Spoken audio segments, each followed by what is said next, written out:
Happy Friday, friends. Matt with Eddie's Guitars coming to you as always from St. Louis, Missouri. We appreciate you joining us for another one of our Friday afternoon live streams. We are going to be taking a close look at some absolute beauties today. And like I said, I'm glad you joined us and glad to be here with you folks. We're starting off on a very, very strong guitar here. This actually just came in yesterday, hence the recent arrival theme that we're touching on today with all of these guitars. This is a Goodall classical model. This is an actual classical model, not a nylon crossover, which is another fantastic Goodall model, more of a kind of a modern style nylon string classical guitar, if you will. This is a straight up traditional classical guitar from the folks at Goodall, and I will tell you, this is coming from the folks at Goodall. They don't build tons and tons and tons of this model. This is kind of a sleeper model, if you will. Kind of a rare guitar, and admittedly, this is the very first example that we have ever had like it at Eddie's Guitars before. And I got to tell you, since yesterday, you can ask anybody that works here, they'll gladly attest. I have been flipping out over this guitar, absolutely mesmerized by the sound of this instrument. And Jean Goodall there was real pleased when I told her we would really like to have a classical model for our shop. She said James and Luke absolutely love building them. They don't get to build a ton of them, so they're kind of a rare bird out there, which is pretty cool as well. Folks, as always, we've got my good friend Mr. Jandro joining us behind the controls there, turning all the dials and just in the faders for us there. All the faders. Please thank him for being there, because as I always say, without him driving these live streams for us, it would be a whole lot different looking and sounding situation. Let's just put it that way. So not for the better, I wouldn't say. Jandro, while I've got you there, let's take a look at this thing. This has got some pretty spectacular lumber that they used. We've got a master grade Western red cedar top on this guitar. And I want to kind of zoom in real close on this rosette there. That is a in-house made rosette there. Just incredibly intricate, very much so kind of in that Spanish style. Perfect for this guitar. And even the tie block down here on the bridge itself has kind of some matching marquetry work that they do very ornately, but to tell you, it's ornate, but it's understated in all the right ways. Just a beautiful appearance to the face of this guitar. I love even the little swoop, a little further down here, a little swoop down there at the very end of the fingerboard. Very classy looking for sure. And if you just look at the shape of the guitar, it is a classical guitar, man. Concert classical here. Very traditional looking. Got that bridge nice and deep into the lower bout of the guitar there. Back and sides of this guitar are a gorgeous set of East Indian rosewood. Nice straight grain set of East Indian rosewood on this guitar. The body of the guitar is also bound in rosewood. Really nice sharp dark binding there. And the nice dark back strip done in rosewood as well. Just perfect miter work with all the purfling there.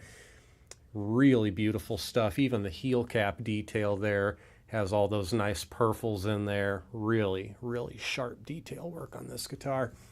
Unlike most Goodall guitars, which most have a satin finish neck, the classical model has that fully buffed out, shiny gloss neck. You can see that very handsome headstock. That's a Brazilian rosewood headstock veneer there on the face of the headstock, of course slotted due to the classical nature of this guitar. And again, gloss finish all the way around there. Ebony buttons on the 3 on a plate tuning machines there. Just very clean. Great look to this guitar all the way around. Like I said, just the attention to detail is really something else. I mean, it's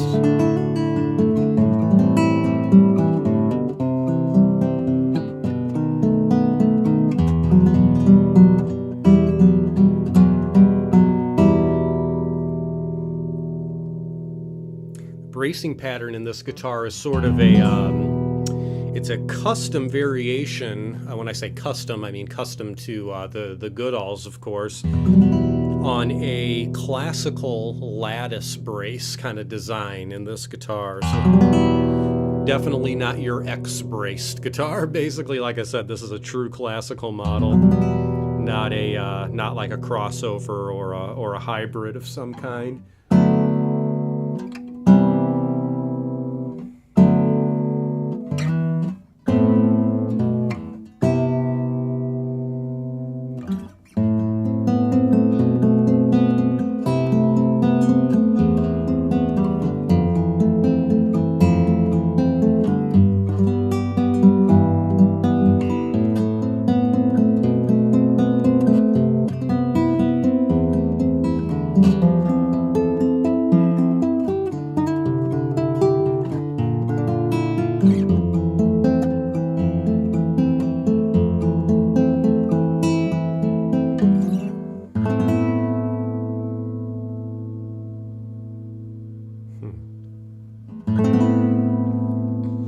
Great depth, great clarity, man, oh man. And it has the voice of a rather mature classical guitar as well. Can't wait to hear what this would do over the course of some time being played. I think it would really be a guitar that blooms a lot as it kind of matures here. And man, oh man, is it a lot of fun to play. I should have mentioned this is as I said several times already, it's a traditional classical. It does have a 2-inch nut. It has a very, very minimally radiused fingerboard here. In fact, I hate to admit I don't know the exact radius of the fingerboard, but it's on the flat side, as it should be.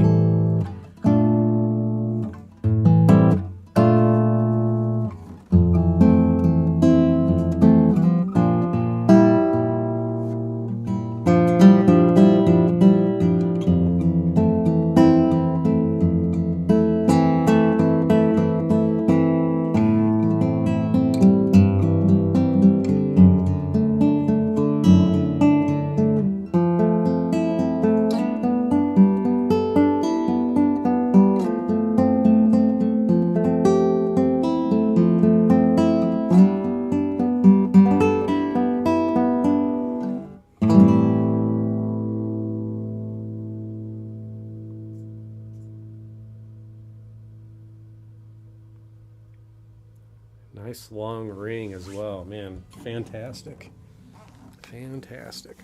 On the topic of bracing and body styles and everything like that, Tomas Montagna was curious what exactly the difference is between a classical, a crossover, and a flamenco.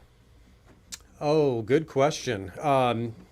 I'll be honest with you. The flamenco stuff is are guitars that I haven't gotten too deep into. In fact, I'll be totally honest. Classical guitars are not instruments that I've gotten super deep into, at least compared to steel string guitars that we normally cover here in the shop. Part of that is Eddie's Guitars honestly doesn't carry a lot of classical or, frankly, any flamenco guitars. So they rarely kind of come across my radar on a day-to-day basis. I don't play a lot of them personally myself, to be honest with you. So I can answer the question, what is the difference between a classical guitar and a nylon crossover? And we're just going to take Goodall's two examples as two prime examples of the differences. Here we have a 12-fret guitar.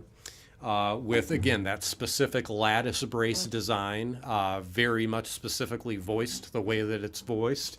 Like I said, wide 2-inch neck, relatively flat fingerboard on this guitar. Now, a nylon crossover can be a 12-fret for sure. More oftentimes, I see them in 14-fret configurations with a cutaway.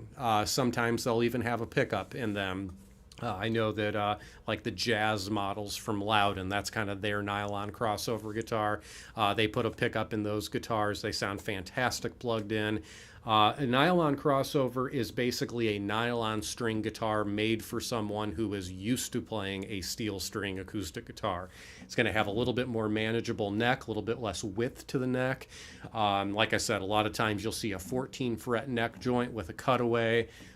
Just sort of basically player comforts. A lot of times they're even steel string body shapes, like a grand concert, for example, is what Goodall would use. Steel string body shapes that they can adapt the bridge, the bracing, the neck, all of that to a nylon string setup. So it's kind of what I consider to be a little bit more modern take on a nylon string guitar compared to what we're dealing with right here, which is kind of old school by design and in a beautiful way, I've got to say. I love nylon crossovers as well. Don't misunderstand me there, but the tone of this, I've got to say, even compared to a number of the Goodall nylon crossovers that we've had through our shop here, the tone of this just has a remarkable openness to it, and again, like a maturity. It's got a lot of sweetness. It's not just because they're nylon strings, I realize, but a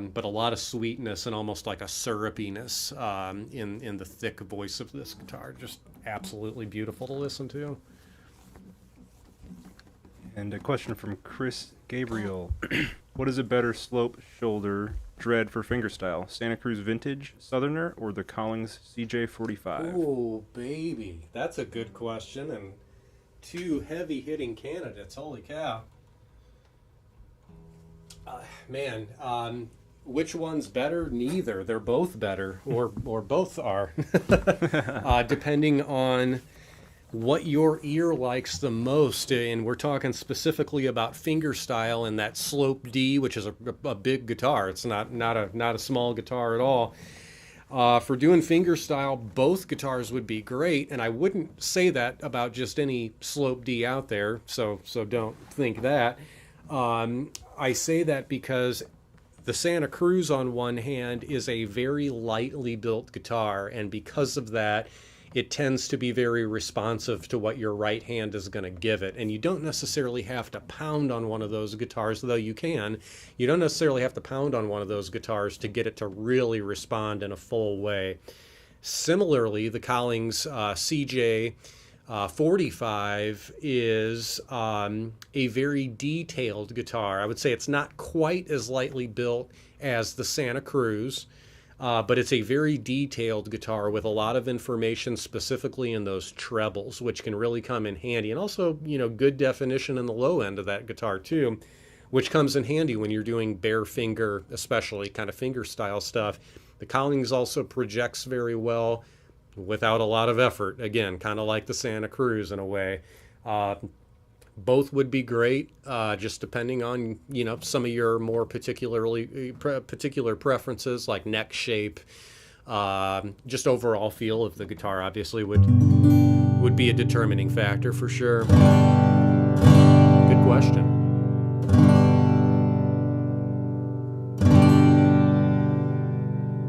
Folks, we have made it to what I believe is the largest guitar on the wall today.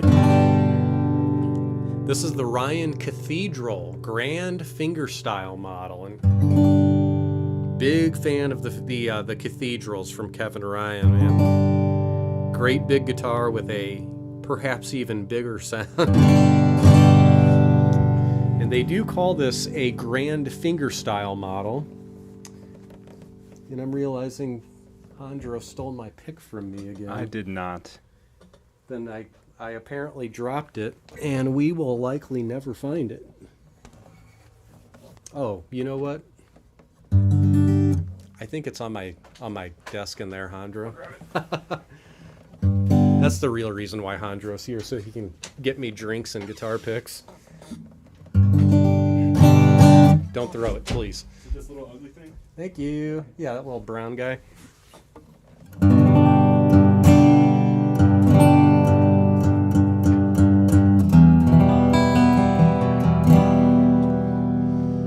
Folks, like I said, we just picked up a Cathedral Grand Fingerstylist off the wall. Let's take a gander at this beauty here. We've got an Adirondack spruce top on this guitar with a very, very detailed, intricate rosette there with several little layers of shell and powa all inlaid right in there. Beautiful work there. Boy, oh boy. We also have that nice abalone shell going around the perimeter of the top of the guitar there, around the Adirondack top. The binding theme on this guitar is a nice ebony binding. Of course, that includes the beautiful forearm bevel with those acoustic flutes carved right on through, acting as a beautiful set of sound ports there. Back and sides of this guitar are a drop-dead gorgeous set of Honduran mahogany, and oh my goodness, that is beautiful stuff. Such a fantastic color to this wood, and just a great grain as well. It kind of swoops out and kind of follows the lines of the lower bouts there. Really beautiful. The back and sides of this guitar are also lined with that nice colorful powa shell. You can see it on the back there, as well as on those side panels, really sharp against that mahogany and between the ebony binding there. Got an ebony veneer on the face of the headstock with that blue Powa Ryan logo. And we also have that nice shell purfling around the face of the headstock. Gold Godot 510 tuning machines with the black buttons on there. We've got a nice ebony fingerboard with just that real petite little diamante inlay only at the 12th fret. So a very minimalist kind of fretboard inlay on the guitar, but I do like that single diamante inlay right there at the 12th fret. Nice clean inlay work.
Such a movement in the back of that guitar without a whole lot of really beating on it. Really moves.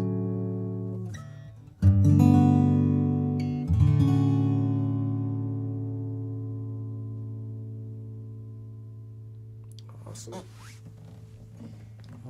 Awesome. Non-cutaway guitar as well, which is a rare sight for a Cathedral guitar, kind of a classic relatively classic look to this guitar. Kind of your kind of jumbo size guitar, but still very sensitive for doing your fingerstyle stuff. But definitely awesome for singer-songwriter kind of stuff. Pumping out rhythm, even flat picking stuff on this guitar, especially with the Adirondack top. Definitely works out great.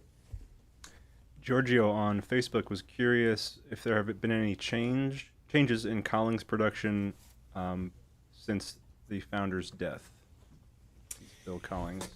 In terms of the production specifically, I don't know specifically. In terms of the finished products that we receive on our end of things, nothing has changed for the negative at all.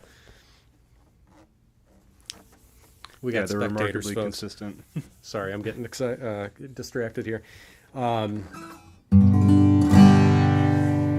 No, the stuff that Collings has been sending us is absolutely on par, at least with everything that we have known Collings to be for decades now. If you're considering a Collings, a recent or a new Collings, don't be scared off at all. They're as good as they've ever been, if not better. Honestly, they've been fantastic guitars. Been absolutely no waverance in their quality control whatsoever. Nor would I expect there to be, knowing who is kind of at the helm of the company now and who is, making their guitars as well. And Paul on YouTube was curious in regards to the COVID period and the big increase in guitar interest over that time. Are we now seeing the used guitars being available? The prices are starting to go down? Oh, that's a good question, Paul. I wouldn't say that we're seeing necessarily a huge influx of used guitars, at least at this stage of the game. In fact, we're still selling a lot of both new and used guitars as far as our shop goes. I can only speak for us, of course, but no more than usual, honestly. I haven't seen anything drastically different in the last, handful of months since the world is sort of, kind of, a little bit gone back to whatever normal means, if that is a thing, but...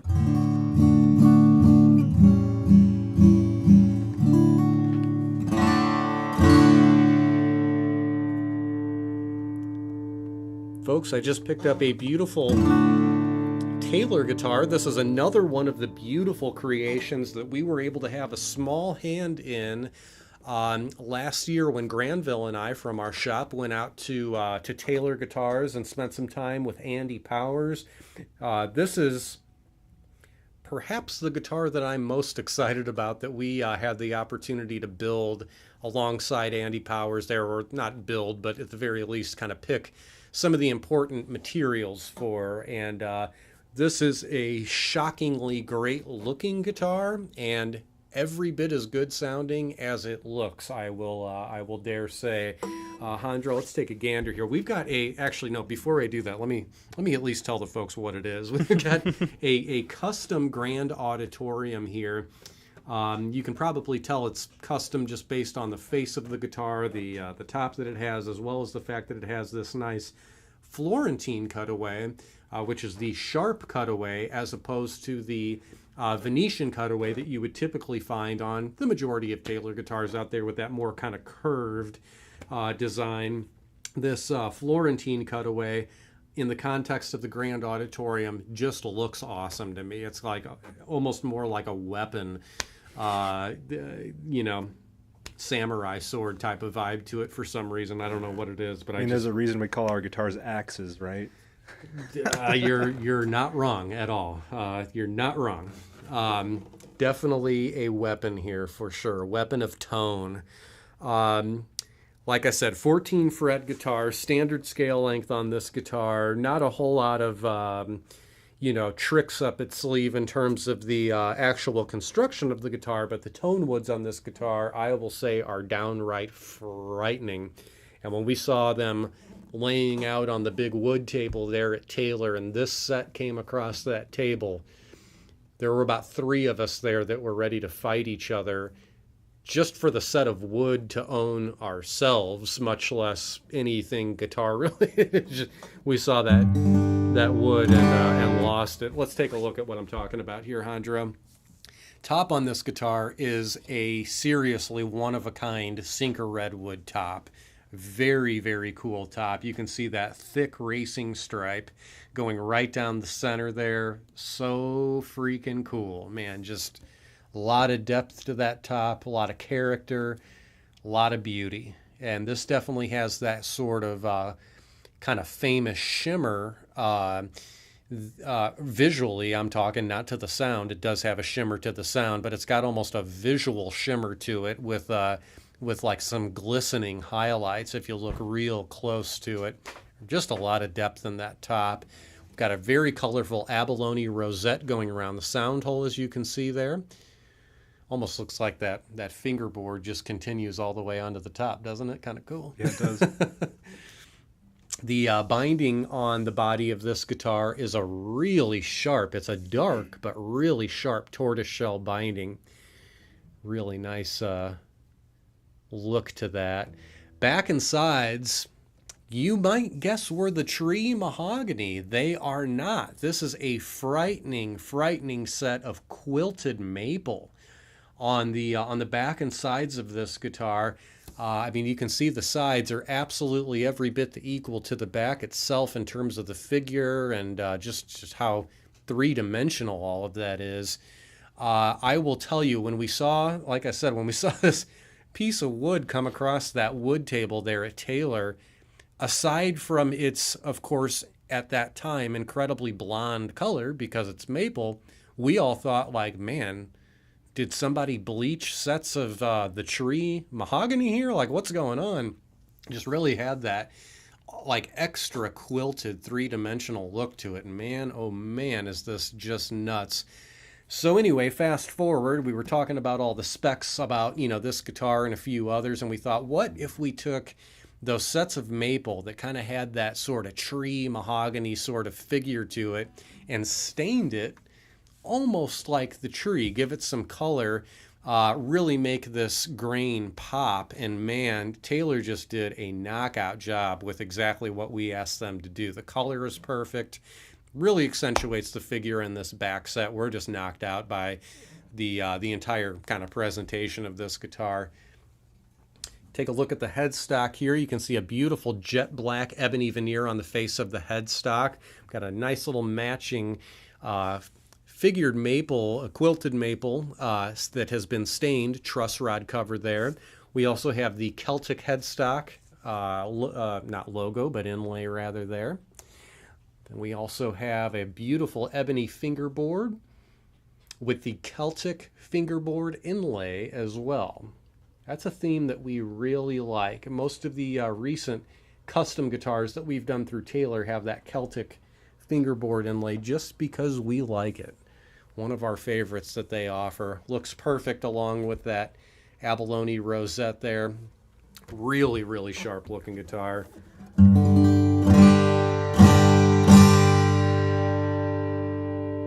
And I will tell you, sinker redwood and maple is not the world's most common tone wood combination, and certainly not something that Taylor themselves do terribly, terribly often.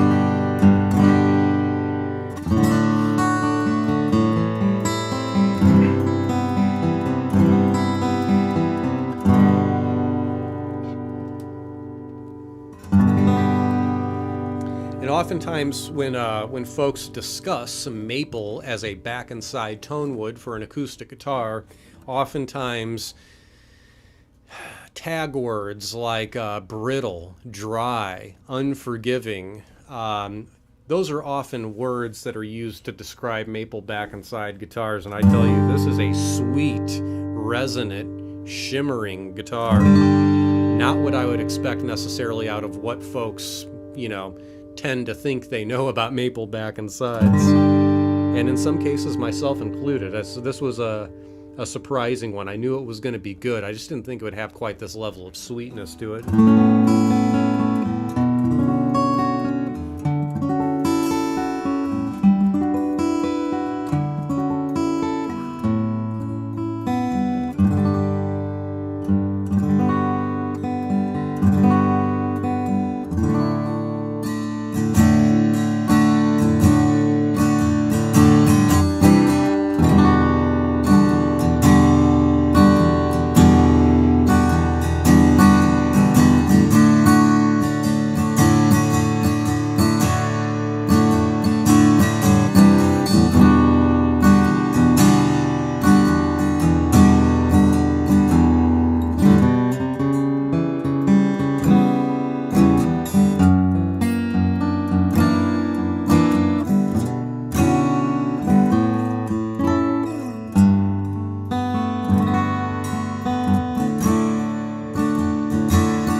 Nice harmonics in there too. Indeed. Indeed. Beauty. David Vandermolen was curious if we were going to be opening up the shop at all during post-pandemic, current, whatever you want to call it. Just kind of explaining how we pivoted during the 2020 year to be more of an online shop and appointment only. It's likely that we'll stay that way, but we do take some walk-up appointments or walk-in. We absolutely do. Yeah, Griffin here at the shop is sort of on deck doing the vast majority of our appointments, as well as, if you don't realize that we are primarily an appointment-based shop, and you just walk up to our front door, we do not want to disappoint anyone or turn anyone away. So you're more than welcome to come see us anytime. It's helpful for us on our end if you're able to make an appointment and let us know you're coming ahead of time, because these guitars that you see out on display behind me in our very controlled, literally no traffic allowed through this room, are literally the only guitars that we have on display in our store. Besides everything else is boxed up. Yeah. Jandro may have already explained all this. There's a few in the we got a couple out in the showroom. Yeah, but showroom is maybe even itself a deceiving word for what it actually is. It's kind of our trial room, which is a beautifully comfortable space. Yeah, we're more of a guitar library than we are a guitar library. Showcase, that is exactly what we are. If you walk through our shop, you're going to see boxes, multitudes of shelves everywhere around you, from the floor literally to the ceiling in most cases. And we've got all of our guitars boxed up in their original cases and their original boxes. That ensures that they don't get dust on them and we don't have to wipe them off, which is the most... No, I'm kidding. That has nothing to do with it. It does ensure the impeccable condition of our collection of instruments, to be sure, which is extremely important to us and has been since day one. From the factory to your hands. Exactly. From the factory to your hands, in case you didn't hear Jandro say that there. That's exactly what we strive to do, is like they just built it and we just happen to be the ones that sent it to you, type of thing. A lot of it boils down to physical space, if we're being perfectly honest, too. We our inventory is grown in such a way that we can't put everything that we have out on any wall somewhere, or group of walls. So we really love how we do it here. If you come see us to try out some guitars, I insist that you will love how we do it too, once you see how we actually do it in person. So yeah, if you're coming through our neck of the woods, any of you, call us. Let us know you're coming. Take a look at our website. If there's something that catches your eye on there, say, hey, I want to come in and play these 3 guitars, these 5 guitars. We are anxious to pull those out and let you play them. So good question. So, long story short, we're open. Come on in. If you can make an appointment, that's helpful for everybody, just from a time standpoint. But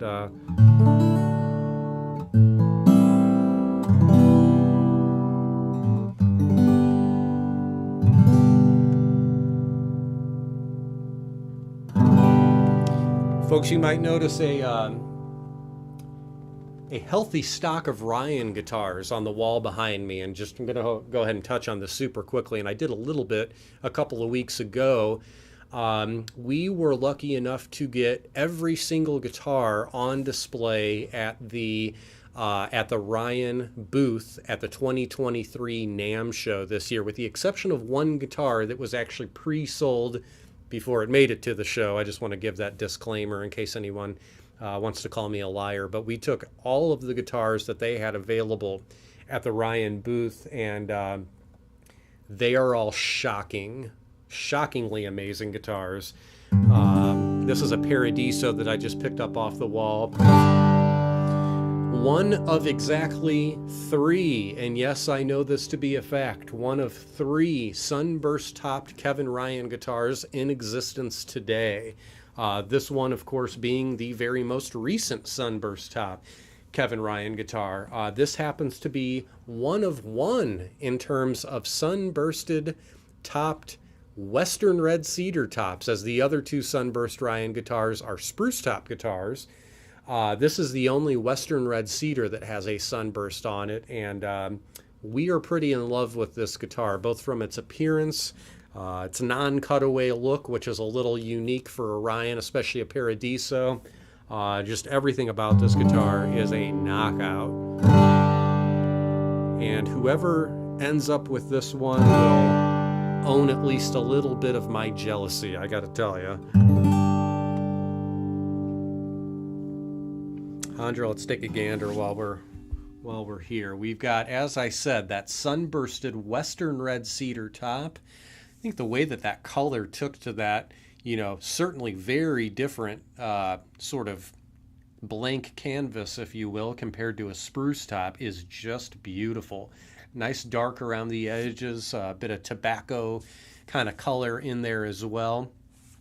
Of course, we have the beautiful Paua shell around the perimeter of the top, which absolutely screams, in a good way, out of that nice sunburst top there. Really a nice contrast in the way that plays with the colors and reflects off the light and everything against the sunburst.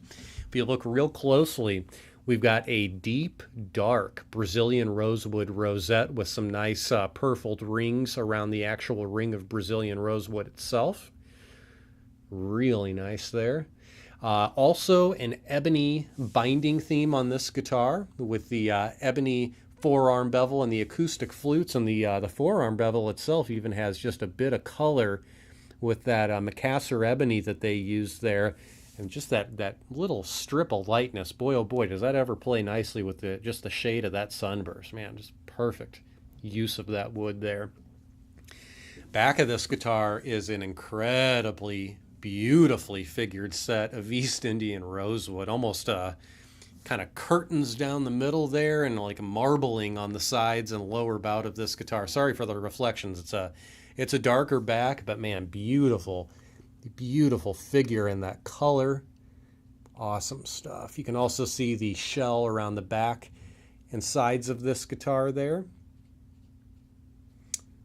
Really nice stuff there. And you know what? I realized I was calling this Paua. It is not. This is actually black Tahitian pearl on this guitar. I'm sorry about that. Getting ahead of myself there. Black Tahitian pearl around the back and sides, as well as the top here. Really sharp. Great back set on that guitar. That's wild. Sure is. On the headstock, you can see a beautiful ebony veneer. We've got a black Tahitian pearl Ryan logo all the way up top, and the purfling around the face of the headstock is, you guessed it, black Tahitian pearl as well. They continued that theme from the headstock onto the face of the fingerboard, which is inlay free, except for what I just mentioned, the purfling around the fingerboard, including around the end of the fingerboard right down here. matching that kind of curvature shape there. Really sharp lining there. This also has the gold Godot 510s on there with the black buttons. Looks great with that sunburst, man. Awesome. I tell you, for A being a Paradiso, B being a Western Red Cedar top, this guitar is a strummer. It's a great rhythm guitar. It's loud. It projects. It's got great dynamics when you're doing the rhythmic stuff.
Really warm and rich sound, just depth upon depth.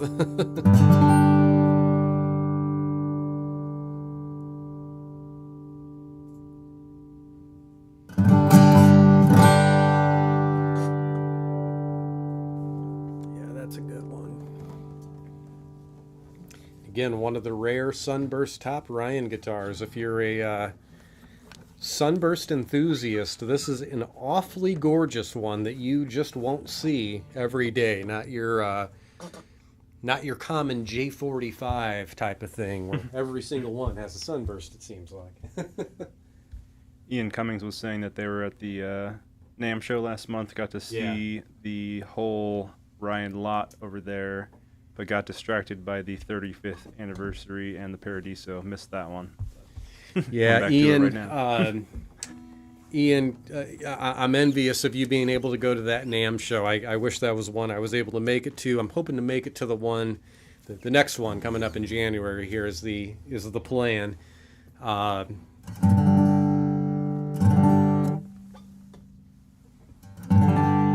on to another Ryan. Oh yeah.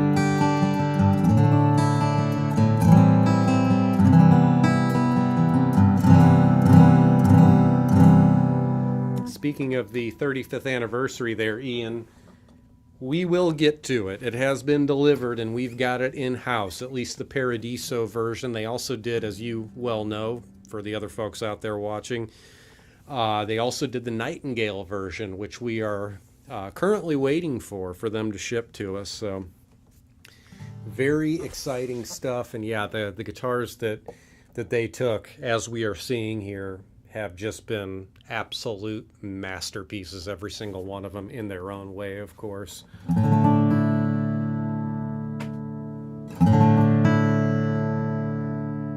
Speaking of which, we have reached a beautiful, beautiful Nightingale Grand Soloist model. This is probably the most popular size and shape from Kevin Ryan. Certainly what they describe as their most versatile guitar, from being able to fingerstyle it, strum it, flat pick it.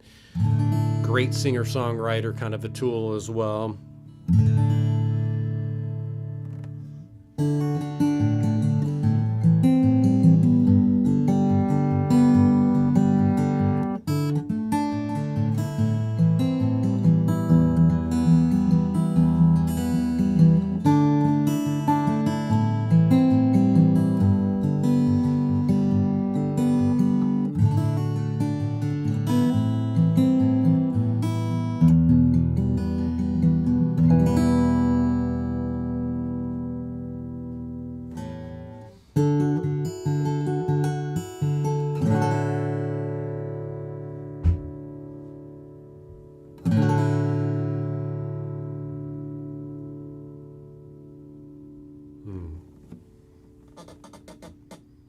Might lose a little time on this one, Jandro, so let's talk about what it is first.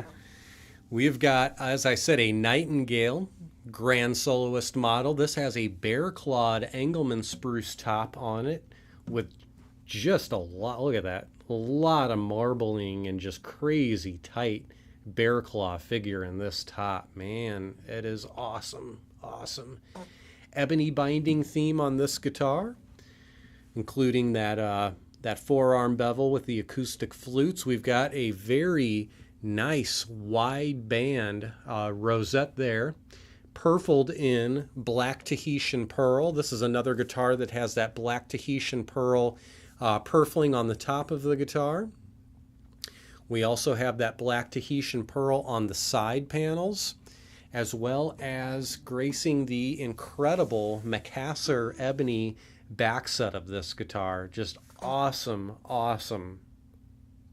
3 times in a row, awesome backset on this guitar. Beautiful, beautiful grain, incredible colors, contrast from darks to lights there. I really love Macassar ebony, and this is just a spectacular set of it.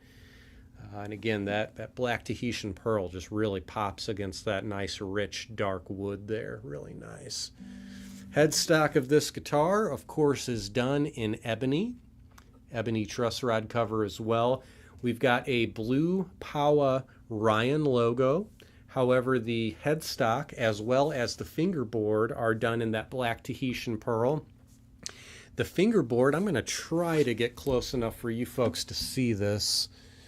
That fingerboard, if you can see the purfling on the side there, is black Tahitian pearl, but either side of it is lined in mother of pearl, micro pearl. You got to get up kind of close to see it. You can also see it from a distance though, but up close it almost looks like columns on like a, you know, an old Greek building or something. It's just a really powerful inlay design. We have the ghost inlay theme on the face of the fingerboard itself. Beautiful package there. Just really great colors, and the those actual ghost fingerboard inlays are comprised of mother of pearl and black Tahitian pearl, which just perfectly tie in with the rest of the inlay materials on this guitar. And yes, we do majorly geek out over those tiny details because so much work goes into them. Why wouldn't you?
almost like a mass or a momentum. Once you get this guitar going, it just wants to keep right on rolling, man. Power to it. Not totally uncommon for a nice substantial back set like Macassar Ebony. It definitely has its own sort of drive to it almost, and that sensitive Engelmann top on this, I think just the pairing of these two tone woods was pretty intelligent, because you get the sensitivity, of course, of that nice Engelmann spruce, but again, that drive and power of the Macassar Ebony.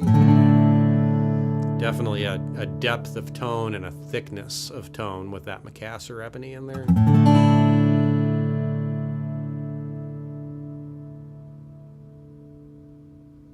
Those nice hard woods virtually never disappoint when it comes to that long ringing sustain as well. Really nice.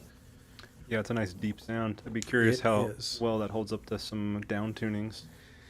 I'll tell you, it would really probably be even better in a lower tuning than in standard tuning. And of course, I won't do all that now, and I want to kind of put everything on a similar playing field with with tuning and everything. But yes, I do believe that would excel in a low D, low C. How low can you go? No one mentioned or maybe noticed our sound seat yet.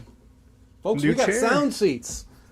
If you don't know what sound seats are, call Bretta and order one. If you're a guitar player or a person who pretends to be a guitar player like me, these are some of the finest seats out there for playing your instrument. Bit of an upgrade over the wood chair. What's that? Bit of an upgrade over the wood chair. Yeah, the very, very creaky wooden chair that we had here for quite some time. Yeah, we graduated, folks. It's a big day. Speaking of big days, it's always a big day when we get a guitar like this in from my friends at Santa Cruz, and I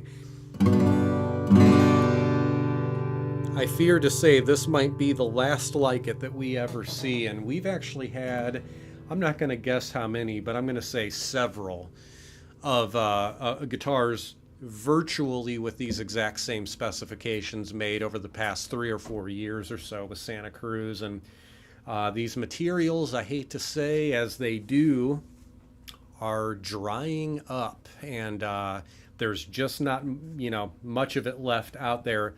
Specifically referring to all of it, but really specifically referring to the top on this guitar. This is an OM custom from my very good friends at Santa Cruz Guitar Company. And as far as I know, and I've said this a couple of times already, I realize, but as far as I know, I think this is the very last one of these tops that we are going to be able to get from them. As I said, OM custom. What we have here, Jandro, is a Tunnel 13 Redwood top. And I just wish that there were about 1 million more of those Tunnel 13s out there for us to harvest the Redwood beams out of. But there aren't. So we will live with what we've got here. There are other tunnels that had Redwood beams. In fact, my good friend Kevin Kopp is involved with tunnel tones, but that's another story for another time. This is the the Tunnel 13 Redwood from Santa Cruz, reclaimed Redwood, of course, out of the famous Tunnel 13 there in California, train tunnel, of course, and pretty romantic to think about old train tunnel wood becoming the top of your guitar. Pretty awesome stuff. You can see a very colorful abalone rosette popping right out of that beautiful redwood. We've got the purple combo top border, which is basically alternating strips of multi-layered purfling around the top of the guitar. Multi-layered, however, still very kind of discreet and understated for sure. Not a real loud top purfling there. Of course, tortoiseshell pickguard on the face of the guitar itself, and a frighteningly beautiful set of the tree Mahogany. And we actually requested that this set be stained a little bit darker. You can see just a bit of a, almost like a shaded edge burst around the back of the guitar, and also done on the sides of this guitar. Beautifully done. Now, most of the Santa Cruz guitars that we've had made with the tree Mahogany, we leave that mahogany kind of as natural as possible. We wanted to deviate just a little bit. You can still get the full depth of the beauty and the incredible deep figure of that wood. We just wanted to add a little bit of color to it, and you know, why not? Because of that, we also did that nice colorful abalone back strip going right down the center of the back, which again just really pops out of that slightly darker than usual back set.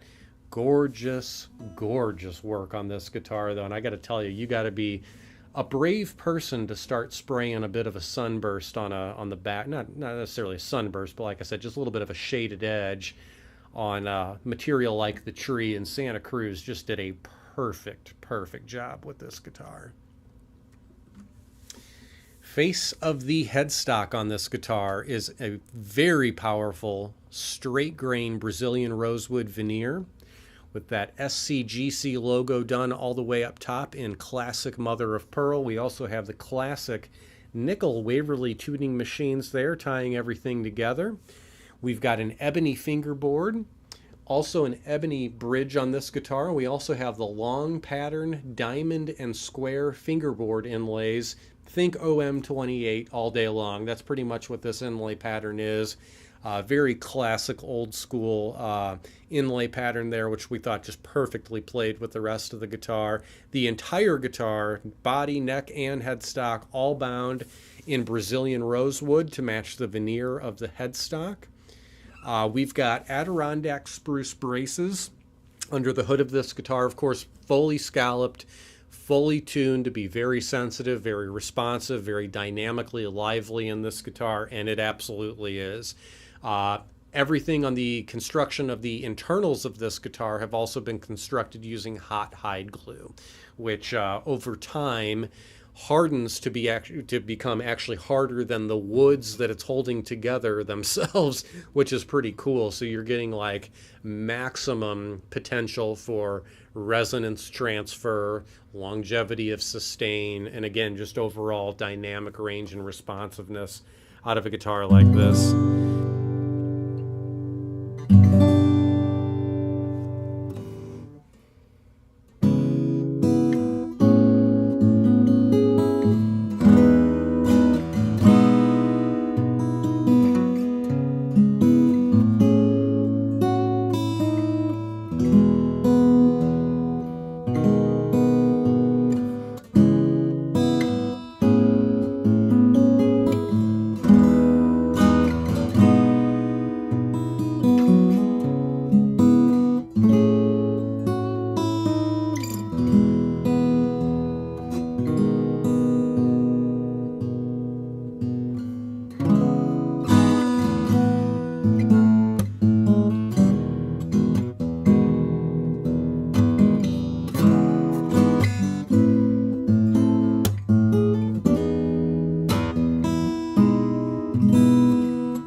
I got to tell you that the tone, at least in the hands of Santa Cruz, of the tree mahogany back and sides, to my ear at least, is unmistakable. We had these guitars out on the wall earlier, and I was literally in the other room through like 2 walls away from here, and I heard Kyle, the other guy from our shop, in this room playing a guitar, and heard it literally from like 2 rooms over, and I could tell factually that he was playing this guitar, and came in, and sure enough, he was putting his fingerprints on it. So absolutely unmistakable. Just the muscle that it has, the character, the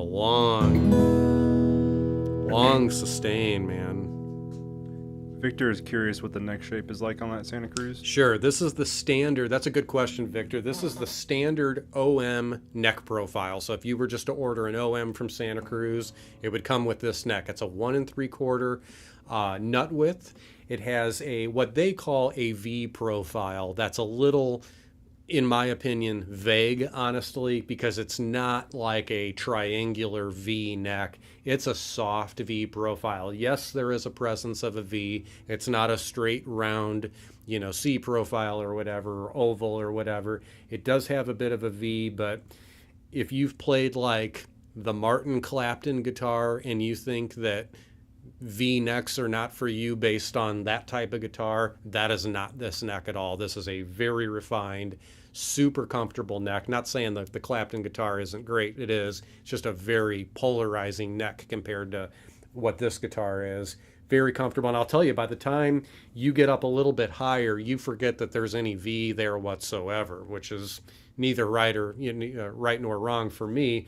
Because I like a little bit of everything, but very, very comfortable neck. And I don't care if you're doing, thumb planted on the back of the neck the way you're actually supposed to play guitar, or if you're wrapping your thumb around the face of the fingerboard, you can manage on this. It does not taper into a super thick neck either by the time you get up closer to the body. So if you're the type of person that's going to capo up on the 9th fret or whatever, you've got some real estate on this without feeling cramped for sure. I should mention the standard bridge spacing on a Santa Cruz OM is 2 3/16. We almost always, this example included, up that just a little bit to that 2 1/4 spacing at the bridge, which for me and for a lot of the folks that we sell guitars to is just a little sweeter feeling for getting your fingers in there doing the fingerstyle stuff. So super friendly guitar for the fingerstyle stuff. It'll rhythm all day long too. Incredible instrument. These things, I'm not going to say they're one of a kind, because like I said, we've had a number of them built with these exact same specifications. But man, they just have a sound their own. They just do. And for better or worse, it's just the reality of the situation. There ain't nothing out there that sounds like the tree other than the tree. So, yep. Amazing stuff. Lucky to have known this stuff at all, I will say, just from a personal standpoint. And, David Vanderbilt was curious if there are any equals to the Waverly tuners. What would you put up against them? That's a good question. Equals to the Waverly, I assume you mean kind of a traditional open gear style tuning machine. Who is it that I'm thinking of here? I know that Robson tuning machines, I believe they're out of England, if I'm not mistaken. Very, very, very high-end tuning machines. Check out Robson. I think early on, if I remember correctly, I think Paul Reed Smith acoustic guitars used Robson tuning machines early on. And switch to something else that I'm spacing on now. Robsons are amazing tuning machines, very, very artful tuning machines with wood buttons, stuff like that. Sometimes even engraved and stuff. They are very elegant, very smooth, reliable tuning machines. Waverleys are great, and if you happen to get a single Waverley or a set of Waverleys that is less than great, the cool thing, at least if you live in the United States or even in Canada, the nice thing about those is the fact that if you do have a problem with them, all you have to do is call up Stuart McDonald, who is the authorized warranty repair center for Waverly tuning machines, and say, hey, I've got this such and such a guitar. It's got Waverly tuning machines. I've got an issue with this tuner or these tuners or whatever. Seemingly without question, without hesitation, without any other information needed whatsoever, other than your shipping address, they will enthusiastically, quickly send you replacements for those. So while every single Waverly tuning machine out there might not be perfect, the ability to get perfect ones is pretty darn easy thanks to Stuart McDonald and the partnership that they have with Waverly. So I'm super cool with using theirs. If you're not specifically talking about a traditional open gear tuning machine, like something you'd put on a vintage Martin or something like that, Goodall 510 tuning machines are rapidly becoming my favorite tuning machines out there. They're kind of like the standard at this point. They are for high-end, kind of current luthiers, especially luthiers that, again, aren't necessarily directly copying classic Martin, classic Gibson designs. You'll see a lot of Goodall 510s out there. I'm not disappointed about that at all. They're accessible. They're incredibly reliable. They're stable. They have like a 21-to-1 gear ratio, which is very fine-tunable. Everything about them I like. Very smooth. You can get multiple different buttons for them. They actually come in even different sizes. Goodall 510s are very, very good. If Kevin Ryan puts them on his guitars, if Goodall puts them on their guitars, they're good enough for me. Folks, we've reached the last guitar on the wall, and you best believe that it's going to be a heavy hitter. This one absolutely is. Once again, one of the very significant guitars on display at the Ryan booth this year at the NAMM show. This is the 35th anniversary Signature Series Paradiso Grand Concert. If there was an option that can be had in a Ryan guitar, pretty good chance that this guitar has it built in already. This is a absolutely miraculous guitar in its construction and most certainly in its tone.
Is a forest of tone that I would gladly get lost in, man.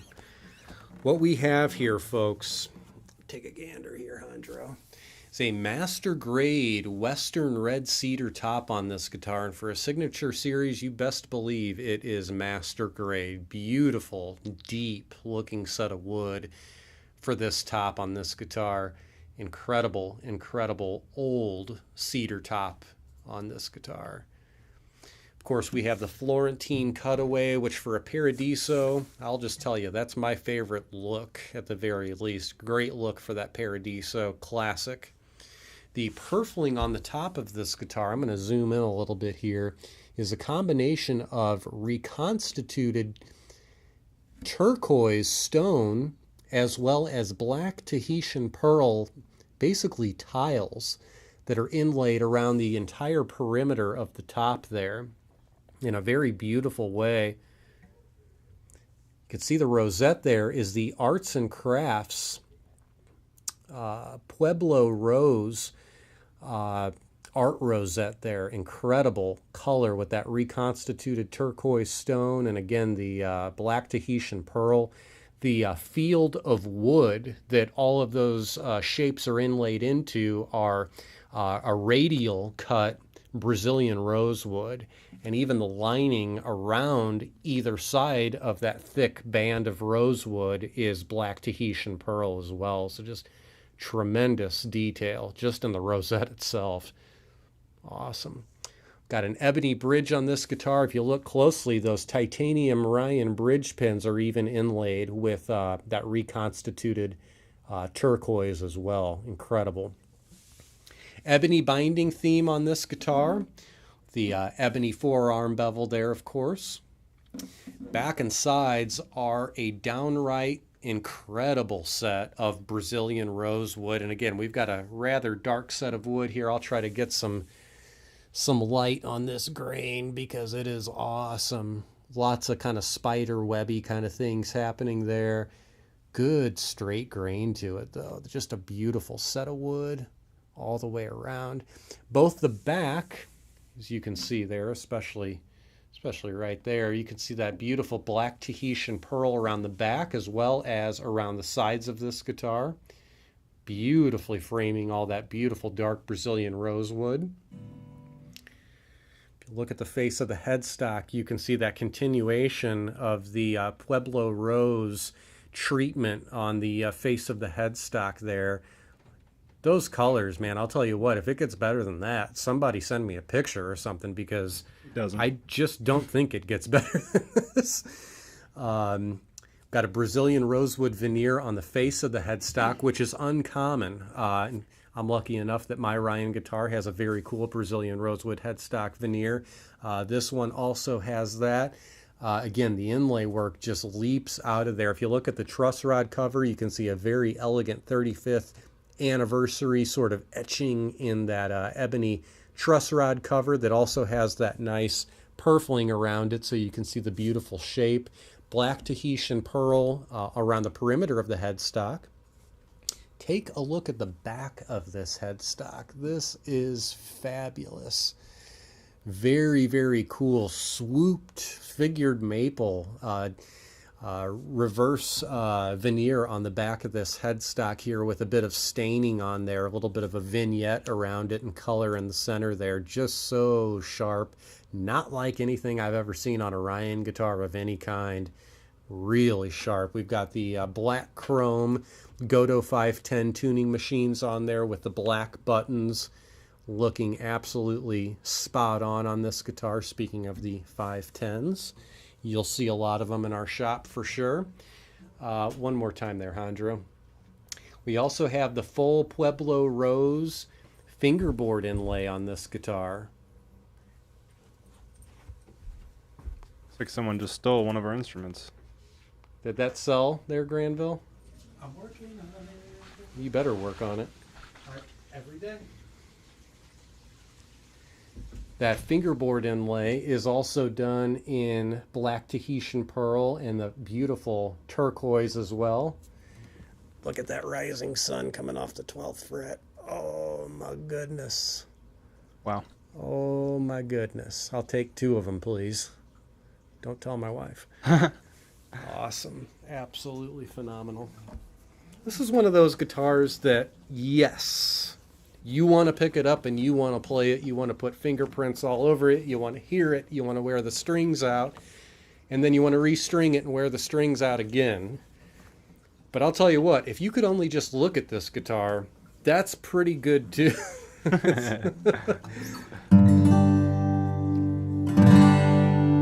just a richness and a fullness.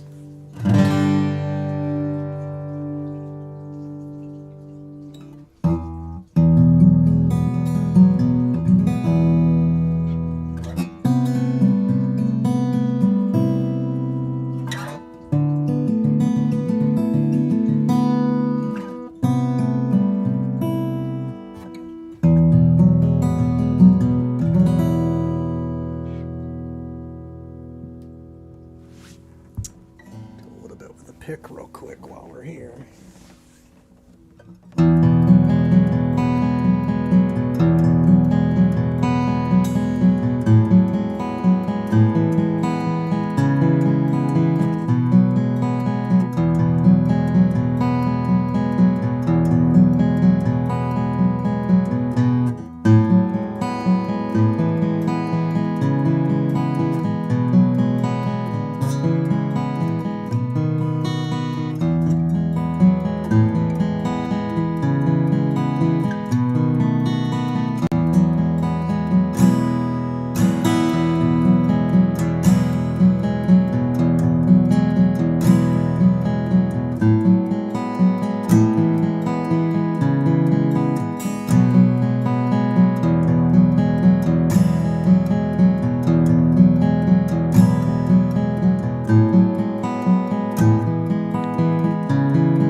Anybody else know the feeling of being really tempted to ask a fine-looking lady to move in with you, but then you realize you absolutely can't afford her? It's kind of what I'm going through right now.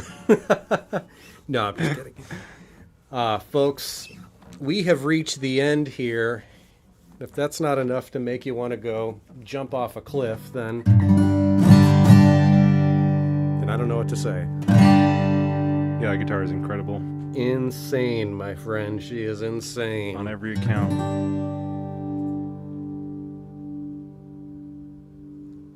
Wild.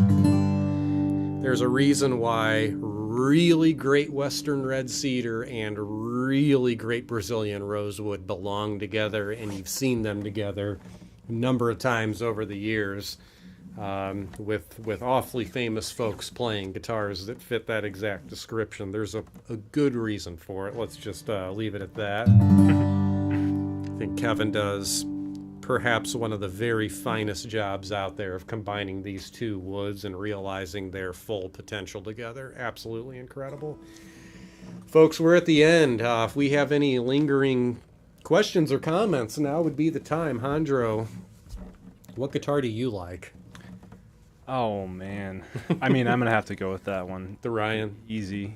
35th. Yeah, from a tone perspective, from a wood perspective, from a visual appointments perspective, hitting all those check boxes, man. It's sort of everything. Even the case that comes with the guitar matches the turquoise inlays on this guitar. It's like you see the case and it's like, wow, that's awesome. And then you open the case and you immediately forget about the case because you see the guitar.